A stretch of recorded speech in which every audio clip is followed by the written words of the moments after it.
Salut à tous, on se retrouve pour une toute nouvelle vidéo. Tout d'abord, j'espère que tout le monde va bien. Moi, ça va, il fait super beau, donc franchement, ça remonte le moral. Et en plus, j'ai récupéré mon téléphone. Chéri, il a eu pitié de moi, il a été faire changer l'écran, donc je suis super contente. On se sent juste soulagé de 140 €, ça fait mal. Surtout qu'en plus, on a pris un écran adaptable parce que l'écran d'origine était trop cher. Bref, je suis très contente quand même malgré tout d'avoir récupéré mon téléphone et du coup je me suis dit que j'allais vous faire une petite vidéo blabla pour parler de sujets un petit peu qui fâchent, controversés, épineux à éviter. Tout simplement parce que j'avais envie, je vous dis, de discuter, de parler de ces choses-là une bonne fois pour toutes et puis de clore le sujet. Vous allez comprendre pourquoi. Et puis c'est parti. Donc, de quoi nous allons parler aujourd'hui? Tout simplement des commentaires négatifs. Ce que j'appelle par commentaires négatifs, il y a plusieurs sortes, bien évidemment. Il y a les commentaires négatifs, donc des personnes qui ne sont pas du même avis que vous, qui donnent leur avis, mais de manière constructive, voilà, tout simplement. Vous avez les commentaires négatifs qui sont dans le jugement, voilà, qui vont juger votre façon de faire sur divers sujets, peu importe. Et vous avez les commentaires méchants, ça c'est encore autre chose. La méchanceté gratuite, ça pollue les réseaux sociaux. Et donc il y a vraiment plusieurs sortes de commentaires négatifs. Les commentaires négatifs constructifs sont les bienvenus. Quand je veux dire négatif, c'est-à-dire que la personne n'est pas forcément d'accord avec vous, elle vous le dit de manière voilà, cordiale, avec courtoisie, qui explique son point de vue. Ça, c'est tout à fait le bienvenu. Par contre, les commentaires qui sont dans le jugement ou les commentaires méchants n'ont absolument pas leur place ici. Et honnêtement, je ne leur accorderai pas du tout d'intérêt, de crédit, tout ce que vous voulez, parce que j'ai autre chose à faire que ça et je vais vous expliquer tout ça un petit peu dans cette vidéo. C'est pour ça que je voulais vous la faire. Je me suis dit comme ça, je parle de tout ça une bonne fois pour toutes. Et après, on passe à autre chose. Moi, si j'ai créé ma chaîne YouTube, c'est à la base parce que je suis moi-même une spectatrice de chaîne YouTube. J'ai toujours aimé YouTube, au début pour la musique. Et ensuite, j'ai découvert les influenceurs, les YouTubeurs, diverses chaînes, voilà, sur divers sujets plutôt. Et donc, voilà, donc moi de base, c'est un réseau social que j'aime beaucoup. J'aime beaucoup regarder. C'est pour moi un passe-temps, de la même manière qu'on va regarder une série, un film. C'est quelque chose qui me divertit, qui m'occupe et j'aime beaucoup. Et donc, étant donné que je suis, je pense, quelqu'un de très bavarde et que, ouais, je pense que c'est quelque chose qui reflète un petit peu ma nature. Et je me suis dit, pourquoi pas moi? Et voilà, j'ai pas forcément, j'avoue, sur ma chaîne de sujets bien précis.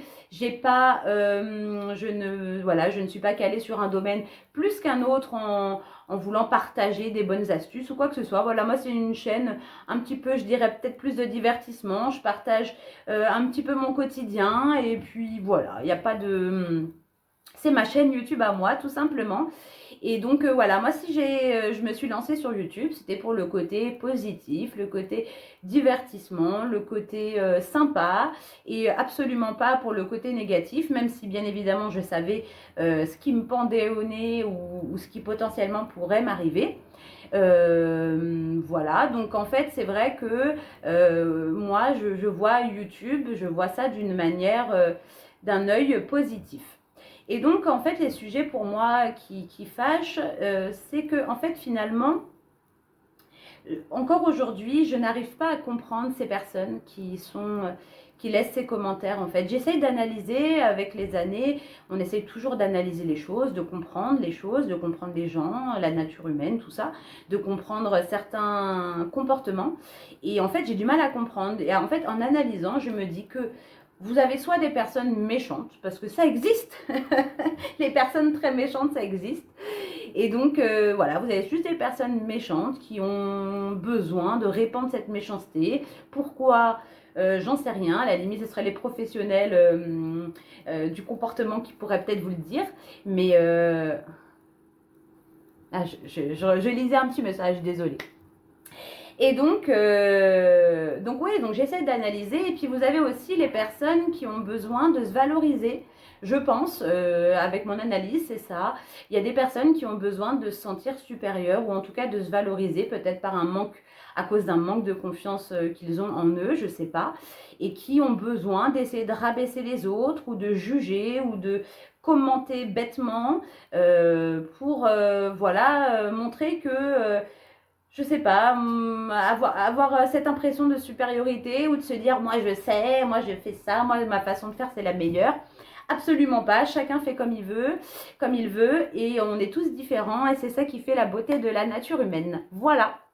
Donc, si on peut mettre les choses au point dès le départ, il y a quand même si on va dans le vif du sujet, il y a plusieurs sujets qui vont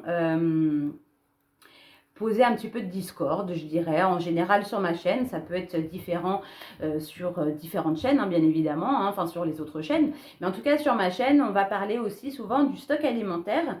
Il y a beaucoup de personnes qui sont de mon avis. Il y a beaucoup de personnes qui sont même à un degré tellement plus supérieur au mien dans la réalisation de ces stocks alimentaires qui font des recherches très poussées, qui ont un stock très conséquent, très important, qui sont vraiment habités par ces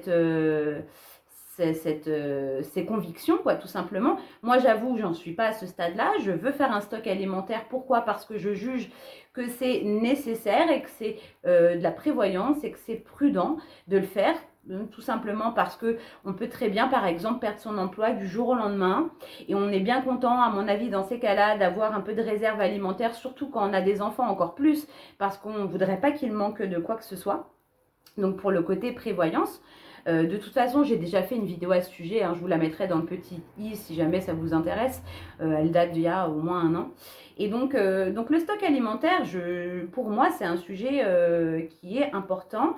Effectivement, moi, je pense que c'est une bonne idée d'être prévoyant et d'avoir un peu de réserve, tout simplement. Et puis, c'est une façon d'être.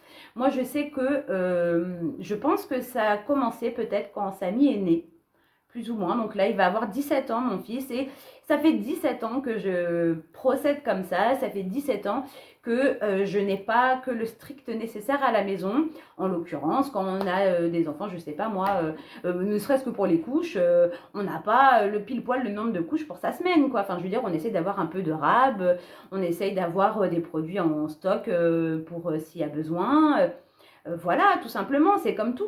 C'est comme par exemple, je sais pas, on pourrait avoir envie d'avoir des médicaments à la maison en plus. Enfin, voilà, quand on a par exemple du Doliprane, hein, je donne un exemple. Hein, en réserve, on ne veut pas, le jour où quelqu'un est malade, devoir courir à la pharmacie pour acheter ce dont on a besoin. Vaudrait mieux en avoir à la maison pour pallier à ces divers besoins. Donc, il ne faut pas être dans l'abus, avoir de trop ou acheter des produits qui finiront à la poubelle, ça absolument pas. Mais il faut quand même être prévoyant, ça c'est super important. Donc, c'est vraiment une manière d'être, une manière de penser, une manière de consommer. Et chacun fait ce qu'il veut, c'est ce qui ressort aussi de cette vidéo. On est chacun libre de faire ce que l'on souhaite et c'est ça qui est bien, c'est qu'on a la liberté quand même, encore heureux de pouvoir faire ce qu'on veut. Mais il faut le faire de manière intelligente. Je ne pense pas que ma manière de faire, ceux qui regardent mes retours de course régulièrement me donneront leur avis en commentaire, mais je ne pense pas que ma manière de consommer pourrait potentiellement créer par exemple des pénuries. J'ai toujours fonctionné comme ça et on n'a pas subi de pénuries particulièrement dans le passé. Il y en a beaucoup qui fonctionnent comme ça aussi et on n'a jamais eu de soucis particulièrement dans les magasins. C'est sûr que quand il y a des événements effectivement des événements de l'actualité qui fait que les gens s'inquiètent et puis se ruent dans les magasins pour essayer de stocker, c'est tout simplement parce que ces personnes-là n'y pensaient pas avant. Et comme elles n'y pensaient pas avant, il a fallu un élément déclencheur pour enfin voilà, qu'ils prennent conscience qu'il fallait quand même avoir un petit peu de stock pour pallier à diverses éventualités. Et donc c'est sûr que quand il y a beaucoup de monde qui prend conscience en même temps et qui se rue pour acheter quelques paquets d'avance, bah on se retrouve avec des pénuries. Donc moi je ne juge pas que ma façon de faire potentiellement créer des pénuries parce que j'ai toujours été comme ça et je ne pense pas acheter en surnombre non plus. Bien évidemment, je prends des produits en double, en triple, ok, mais je ne pense pas honnêtement acheter en surnombre, donc je ne me sens pas concernée par, je ne me sens pas responsable des pénuries, ça c'est clair et net que non. Voilà, notamment quand on voit l'huile. Depuis qu'il y a cette pénurie d'huile, j'ai acheté 3 bouteilles d'huile. Voilà, c'est ce dont je me dis, ça me suffit largement. J'en ai 3 d'avance, c'est très bien. Et voilà, je ne suis pas dans l'objectif à faire 50 magasins parce que l'achat est limité à en acheter par-ci, par-là. Non, j'en suis pas à ce stade-là. Je prends pour avoir un peu de réserve, mais je pense pas être dans l'abus. Voilà. Donc ça, le stock alimentaire, c'est quelque chose qui divise, parce qu'il y en a qui ne comprennent absolument pas, il y en a qui vivent un petit peu au jour le jour, ça c'est vrai dans plein de domaines, qui achètent que ce dont ils ont besoin pour la semaine, le mois, qui consomment, voilà, qui consomment très peu, ou qui en... Après, c'est chacun fait comme il veut, chacun consomme comme il veut, ça c'est... effectivement une liberté qu'on a de pouvoir consommer ce qu'on souhaite.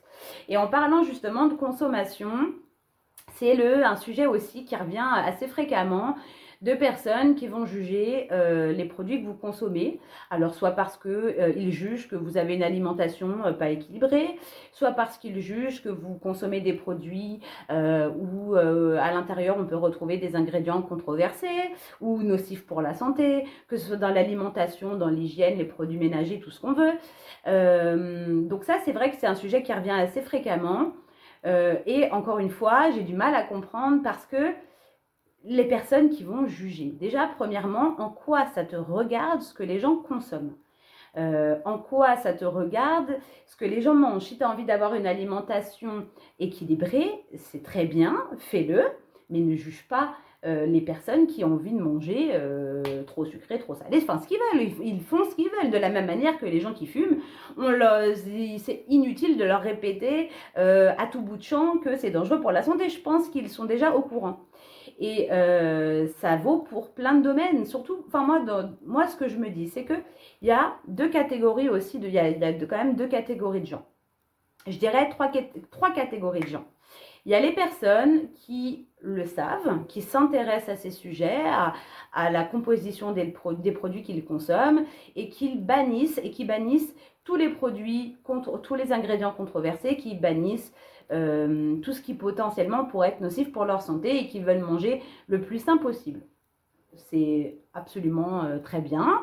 Je conçois totalement cette façon de penser et je l'encourage limite. C'est vraiment très bien et je le comprends. Vous avez la catégorie de personnes, je me considère plus ou moins dans cette catégorie-là, qui consomment de tout, des produits qui ne sont pas forcément bons pour la santé, des produits qui sont bons, enfin voilà, qui consomment un peu de tout, mais je suis une personne qui est au courant de ce que je consomme. Je sais exactement ce que je consomme, je m'intéresse aux additifs, je m'intéresse aux ingrédients, je m'intéresse à la composition des produits que j'achète, je m'intéresse. Mais malgré le fait que je m'y intéresse, malgré le fait que je sache ce qu'il y a à l'intérieur, je décide de les consommer quand même, de la même manière que je fume. Voilà, je sais que c'est mauvais pour la santé, je fume quand même. J'ai quand même le droit de faire ce que je veux. Donc, c'est pas parce que vous êtes au courant que vous allez ne pas les consommer.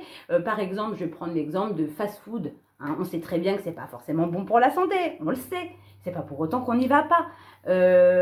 Voilà, il y a tellement d'exemples de produits comme ça qui fait que on pourrait potentiellement être jugé sur le fait qu'on le consomme. On a le droit de faire ce qu'on veut. Donc voilà, vous avez cette catégorie de gens qui savent ce qu'ils mangent et qui ont fait la décision de les consommer quand même. Et à partir de là, à quel moment tu as ton mot à dire sur ça? On a le droit de faire ce qu'on veut, de manger ce qu'on veut. Donc tu peux avoir ton avis, tu peux vouloir consommer d'une certaine manière, mais tu n'as pas à intervenir, à juger ou à vouloir interférer dans la vie des autres et de leur façon de consommer.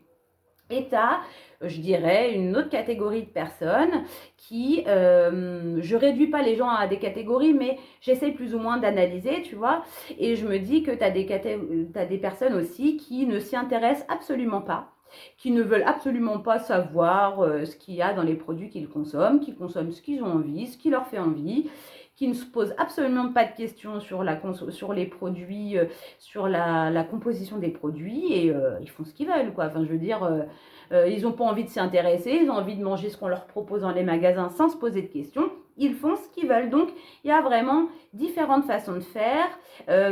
Chacun fait comme il souhaite. Chacun consomme ce qu'il veut. Et on ne devrait pas avoir notre mot à dire sur la façon de consommer des autres, surtout quand on ne demande pas l'avis des gens. Moi, je ne demande pas l'avis des gens sur ma façon de consommer. Je sais ce que je prends, je sais ce que j'achète et je fais ce que je veux. Voilà. Et donc après, vous avez effectivement des personnes qui vont vous dire « Oui, mais tu as des enfants, par exemple, tu ne penses pas à tes enfants. » C'est aussi ça, c'est un truc qui est quand même incroyable. Les personnes qui se permettent de juger l'éducation des enfants des autres. De l'éducation que vous donnez à vos enfants. C'est incroyable. Alors déjà, de 1, soit tu as des enfants et bon bah dans ce cas-là, tu as le droit de, enfin tu élèves tes enfants tant que c'est dans la bienveillance, tu les élèves de la manière que tu souhaites, tu leur inculques les valeurs que tu souhaites, que tu juges nécessaires. Et si tu n'as pas d'enfant, j'ai envie de te dire, tu te permets de juger sur des choses que tu ne connais pas, parce que forcément, entre la théorie et la pratique, c'est deux choses différentes. Notamment, je pense que vous allez être pas mal d'accord dans ce que je vais dire, mais qu'on a tendance, avant d'avoir des enfants, par exemple, à dire je ne ferai pas ci, ou je ferai comme ça, ou machin, et que finalement, dans les faits, on ne fait pas du tout ce qu'on pensait, on ne fait pas du tout ce qu'on avait dit, parce qu'on est comme ça, on évolue. On fait un cheminement de vie, on fait tous des erreurs et c'est ça la nature humaine. On essaye de faire de notre mieux, mais on est loin d'être parfait. Et on fait ce qu'on peut et ce qu'on veut et c'est comme ça, quoi. Enfin, je veux dire, moi, je suis absolument interpellée de voir à quel point la vie, l'éducation qu'on peut donner à nos enfants intéresse les autres. Et de la même manière que, par exemple, qui vont juger la composition de votre foyer. C'est-à-dire qu'ils vont vous dire, combien de fois, moi, par exemple, j'ai entendu, tu as un enfant, mais t'attends quoi pour faire le deuxième? Mais qu'est-ce que ça peut te faire, quoi? Enfin, je veux dire, on a le droit d'avoir le nombre d'enfants qu'on veut, on a le droit de ne pas en avoir si on a envie, et ça devrait en aucun cas regarder qui que ce soit, quoi. Enfin, je sais pas, c'est pas notre problème. C'est moi, en tout cas, je juge que ce n'est pas mon problème. Bien évidemment, sur tous ces sujets que j'aborde, bien évidemment que j'ai un avis, mais je ne le donne pas. Je ne vais pas critiquer les gens si je ne suis pas d'accord. Ils vont, par exemple, si des personnes élèvent leurs enfants ou ont des attitudes avec leurs enfants que je ne cautionne pas ou que je trouve inadaptées, inadéquates ou que je trouve mauvaise, je ne vais pas le dire. Ça ne me regarde pas. Fais ce que tu veux. Tant que l'enfant n'est pas spécialement, n'est pas en danger, j'ai envie de dire, ça ne me regarde pas. Moi, je fais ce que je veux. J'éduque entre guillemets, j'élève mon enfant ce que je veux en faisant ce que j'ai envie. Bien évidemment, je fais des erreurs. Aujourd'hui, je m'en rends compte. Il y a des choses que peut-être que j'ai fait que j'aurais fait autrement. Ça, c'est certain. Comme tout le monde, on se dit toujours on aurait dû faire autrement. Mais voilà, moi, la finalité, je suis très heureuse d'avoir eu un enfant. Je suis très heureuse d'avoir mon fils. Je suis très fière de mon fils. Je suis, je pense, plutôt fière de l'éducation qu'on lui a donnée, sans me jeter de fleurs, évidemment, même si je sais que j'ai fait des erreurs dans ma façon de faire. Mais dans la finalité, si je fais le bilan, je suis fière de mon fils, fière de l'homme qu'il devient, fière de ses valeurs, fière de sa façon de voir les choses, sa façon de penser, et j'en suis très contente, voilà. Maintenant, des erreurs, j'en ai fait. Il y a des choses qu'on ne peut pas revenir en arrière, des choses qu'on peut modifier, qu'on peut essayer de renverser la balance et on peut essayer de s'améliorer, puis il y a des choses qu'on ne peut pas revenir en arrière. Et c'est comme ça, et on apprend de nos erreurs, et voilà. Donc, qu'on laisse des commentaires bienveillants comme ça pour essayer de donner aux personnes la possibilité de s'améliorer, c'est bien. Mais d'être dans le jugement, je trouve ça inintéressant et c'est une perte de temps. Et moi, ce que je me dis dans ces moments-là, c'est en fait... Ces personnes-là doivent vraiment rien avoir à faire que de perdre du temps à laisser ce type de commentaires. Ou alors, ils sont... Ouais, j'ai du mal à comprendre. Parce que moi, comme je dis, hein, je regarde des vidéos. Bien évidemment, je ne suis pas d'accord avec tout le monde. Bien évidemment, plein de choses ne m'intéressent pas, ou des sujets que je trouve inintéressants, ou des personnes que j'aime pas forcément la manière d'être, le comportement, je ne comprends pas, ou peu importe. On a tous notre avis, mais quand ça arrive, parce que ça arrive, je m'en vais, je swipe, je ne prends même pas le temps de commenter parce que ça n'a pas d'intérêt si ça ne me correspond pas, si ça ne correspond pas à ce que je recherche, à ce que j'apprécie. Je m'en vais, je ne reste pas. C'est quoi cet intérêt de perdre du temps à regarder des personnes qui ne vous plaisent pas? Je comprends pas ça. Moi, les personnes qui sont sur ma chaîne, les personnes abonnées à ma chaîne ou qui visionnent mes vidéos sans être abonnés. D'ailleurs, il y en a énormément. Hein. Si vous regardez mes vidéos mais que vous avez oublié de vous abonner, n'hésitez pas à le faire parce que c'est vrai qu'il y a au moins 70% des personnes qui regardent mes vidéos qui ne sont pas abonnées. Petit aparté. Donc du coup, je pars du principe que si des personnes regardent mes vidéos, c'est que soit elles apprécient le contenu, que ça les divertit, soit qu'elles apprécient ma personnalité, qu'elles se retrouvent un petit peu, qu'elles trouvent des points communs et puis qu'elles se retrouvent voilà, dans le contenu que je peux proposer. Donc voilà, qu'elles restent et qu'on puisse partager ensemble, c'est génial. Mais si vous n'aimez pas ma manière d'être, si vous n'aimez pas le contenu que je propose, eh bien, vous avez la chance d'avoir des plateformes de réseaux sociaux qui, qui proposent des tas de chaînes, qui proposent des tas de sujets. Enfin, vous avez vraiment l'embarras du choix et n'allez pas regarder des vidéos qui ne vous intéressent pas. Tout le monde ne peut pas, on ne peut pas plaire à tout le monde et puis bah, c'est comme ça, c'est normal. Hein, donc, allez, allez regarder ce qui vous plaît, hein, tout simplement. Faites ce qui vous rend heureux et ne vous attardez pas avec des choses qui ne vous plaisent pas ou que vous jugez inintéressantes, quoi, tout simplement. Donc, après, quand on parle aussi, enfin, si on, voilà, on va sur un autre sujet qui peut être un petit peu controversé, ça va être par exemple le budget. Très souvent, on peut voir des commentaires en disant, par exemple, qui vont juger vos dépenses parce que pour eux, vous dépensez trop dans tel domaine comparé à ce que eux peuvent dépenser ou voilà, enfin, qui vont juger votre façon de gérer votre budget. J'ai envie de dire déjà, chaque personne a un salaire, tout foyer, toute personne a un salaire différent. On n'a pas tous le même salaire, tout le monde n'a pas le même salaire. Tout le monde travaille ou ne travaille pas. Donc ça, tout ça, c'est personnel. Et chacun dépense son argent comme il le souhaite. C'est-à-dire que, je prends un exemple, hein, nous ne voulons pas acheter, par exemple, de voitures neuves. On n'a pas envie spécialement d'investir dans un véhicule. On préfère dépenser notre argent autrement. Que voilà, quand je veux dire, on fait ce qu'on a envie. Hein. Il y a des personnes qui ont des crédits, qui payent chaque mois très cher pour avoir un véhicule, un beau véhicule ou un véhicule qui leur plaît. Ils font ce qu'ils veulent. Ils préfèrent rogner, par exemple, peut-être dans d'autres pôles de dépenses pour pouvoir se faire plaisir sur ça. Et ben nous, ça va être autre chose. On va préférer se faire plaisir autrement et chacun dépense son argent comme il veut. Enfin, c'est ça que je comprends pas, moi.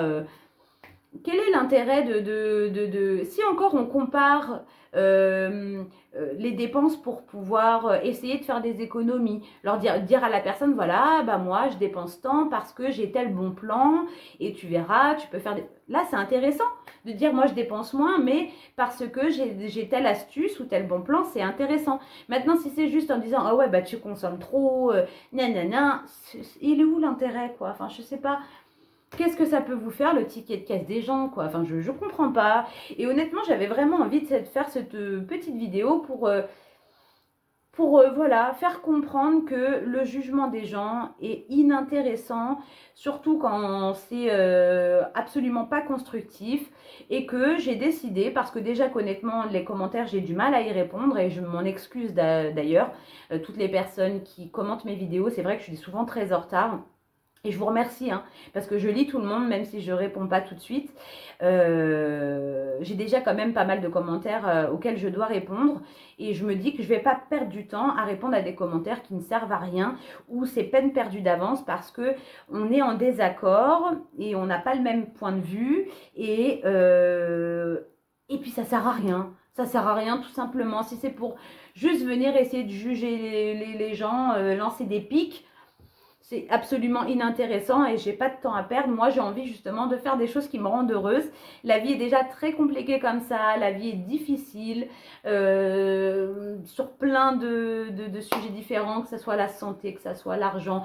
Enfin, je veux dire, on rencontre tous des difficultés et honnêtement, on est censé faire en sorte de s'améliorer d'améliorer notre quotidien, de faire en sorte de faire des choses qui nous rendent heureux, d'être heureux tout simplement. Et pourquoi essayer de créer de la tension? Pourquoi essayer d'aller être dans le jugement, critiquer les gens? On est censé logiquement aimer notre prochain et être gentil avec tout le monde, quoi. Genre, je sais pas, je comprends pas. On est vraiment dans un monde de fous, hein. Des fois, avec Chérie, on en discute, hein. Et on se dit, c'est absolument incroyable de voir l'état d'esprit que certains peuvent avoir. C'est fou. C'est fou, c'est fou. Et honnêtement, je pense que l'ignorance est la meilleure des choses. Comme on dit, l'ignorance est l'arme est une arme fatale. Et pour le coup, c'est vrai. En fait, c'est une perte de temps. C'est une perte de temps pour la personne de le faire. Et c'est une perte de temps pour l'autre personne d'y répondre. Parce que c'est un dialogue stérile et de toute façon, ça ne changera strictement rien. Voilà.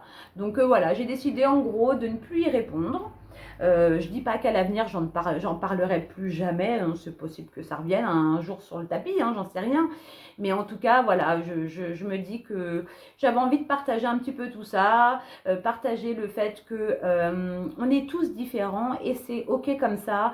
On a tous notre façon de faire, on a tous et voilà, il faut être dans la tolérance, dans la bienveillance. Il faut arrêter de se prendre la tête. Si un contenu ne vous plaît pas, et ben partez de la chaîne ou même si un réseau social ne vous plaît pas, désinstallez l'application, partez de là et arrêtez de vous polluer l'esprit avec des trucs qui ne servent à rien et essayez voilà, de faire simplement ce qui vous plaît. Le monde est déjà assez compliqué comme ça et si on se le complique en plus, nous, par la même occasion, on n'a pas fini quoi. Donc voilà, en tout cas, je sais pas ce que vous pensez un peu de tout ça. C'est des sujets, le stock, les budgets, les dépenses, la manière d'éduquer les enfants, le nombre d'enfants qu'on peut avoir, notamment. Voilà, il y en a qui vont, comme je disais tout à l'heure, qui vont vous dire, t'attends quoi pour faire le deuxième? Mais déjà, ces personnes-là ne se posent pas de questions. C'est comme les personnes qui n'ont pas d'enfants. On va leur dire, mais t'attends quoi pour faire un enfant? Mais tu ne connais pas sa vie.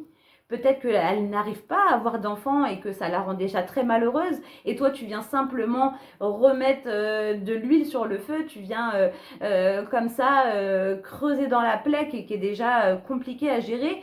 Tu ne sais pas, on ne connaît pas la vie des gens, on ne sait pas ce qu'ils ont traversé et on ne devrait pas. Moi, je ne sais pas, jamais ça m'est venu de faire à l'esprit de faire ça, de dire ah bah t'attends quoi pour faire le deuxième? Non, c'est pas des trucs, chacun fait comme il veut. On peut très bien ne pas vouloir d'enfants, on peut très bien vouloir une famille nombreuse. Ça c'est comme le truc, les gens qui disent toujours ah bah oui, bah il y a la CAF, ou il y a ci, ou il y a ça. De toute façon, c'est toujours plus facile de taper sur la personne que tu vois en face parce que c'est quoi ces sujets-là de vouloir parler comme si la CAF, ils vous donnaient des millions à un moment donné. Enfin, ah voilà, c'est du grand n'importe quoi. T'as des gens t'as des gens, des sociétés qui détournent des milliards, des millions chaque jour, mais toi tu vas te focaliser sur le pauvre mec qui va toucher le RSA ou la caisse d'allocation familiale parce qu'il a des enfants. Enfin, voilà, moi je trouve ça complètement n'importe quoi. Enfin, ça me dépasse. Franchement, ça me dépasse et voilà, j'avais envie de revenir sur ce sujet en gros pour en parler et puis plus ou moins le clore en disant que je n'apporterai pas de crédit et que je ne répondrai pas pour lancer ces sujets, ces débats qui ne servent à rien, qui de toute façon seront forcément stériles. Donc voilà, et j'espère que vous serez un petit peu dans le même état d'esprit, que vous ne prendrez pas le temps de répondre ou d'alimenter des débats qui de toute façon ne mèneraient à rien. Voilà, tout simplement. En tout cas, je vais arrêter de parler de ça parce que de toute façon, il y aurait tellement de choses à dire que ça pourrait durer des heures. Voilà, n'hésitez pas à me dire ce que vous en pensez dans les commentaires, à me laisser un petit commentaire. C'est toujours agréable de vous lire de toute façon. Négatif ou positif, j'ai envie de dire. Enfin, à voir, hein, ça dépend. Mais bref, ouais, non, ça fait toujours plaisir de toute façon de pouvoir discuter. Tant que c'est dans la bienveillance, ça c'est clair. Et faites ce qui vous rend heureux. Essayez d'éliminer de votre vie tout ce qui vous rend triste, tout ce qui vous déplaît. Essayez de faire en sorte d'être le plus heureux possible. Voilà, je vous souhaite en tout cas d'avoir la santé, de pouvoir accomplir vos rêves. J'espère que l'avenir va être radieux pour tout le monde et on croise les doigts, on verra bien ce qui nous attend de toute façon. Mais voilà, je voulais revenir rapidement, ça fait 30 minutes, mais revenir un petit peu sur ce sujet-là. Donc voilà, si vous me laissez un commentaire plutôt désagréable et que je n'y réponds pas, voilà, si vous avez vu cette vidéo, vous comprendrez pourquoi. Mais en tout cas, je vous fais des bisous à tous. Vraiment, on va rattaquer les vidéos. Maintenant que j'ai récupéré mon téléphone, je vais pouvoir préparer un petit peu ce que je vais faire. D'ailleurs, petit aparté en parlant de ça, en parlant des vidéos. Ça, c'est pareil. C'est comme les personnes qui vont vous dire, oui, tu devrais faire ci, tu devrais faire ça. À la base, si on fait YouTube, c'est par passion, par envie. Et en fait, on fait les vidéos aussi dont on a envie. Si par exemple, on se rend compte qu'on est lassé de faire tel type de vidéo, on a le droit d'arrêter. Parce qu'on fait ça à la base, parce qu'on a envie, c'est pas une question d'argent, parce qu'honnêtement, voilà, si YouTube, ça permettait d'être riche, tout le monde serait sur YouTube, hein. Donc, c'est absolument pas le cas. Et on fait ça parce qu'on a envie de le faire. Donc, je fais partie de ceux qui disent qu'on publie ce qu'on veut sur notre chaîne. On est libre. On a créé cette chaîne pour pouvoir y faire ce qu'on veut. Donc, on n'a pas à subir les conseils des gens. Si tu as envie si tu veux voir tel ou tel truc qui n'existe pas, par exemple, crée ta chaîne, je sais pas moi. Si tu crées ta chaîne, tu es libre de faire ce que tu veux, mais maintenant, ne viens pas essayer de changer les gens, essayer de changer le contenu des chaînes des gens. Chacun fait ce qu'il veut. Voilà. Et chacun est libre d'être tel qu'il est, fidèle à lui-même. C'est un peu le principe de YouTube, c'est de pouvoir partager qui on est et sans essayer de vendre du rêve ou sans s'inventer une vie, quoi. Voilà, tout simplement, on est tel qu'on est. Voilà. Je vous fais des bisous, j'arrête de discuter. Je vous souhaite de passer une très belle journée, une très belle semaine. Vraiment plein de bonnes choses à tous. Et puis, on se retrouve très prochainement dans une nouvelle vidéo. Allez, salut les amis!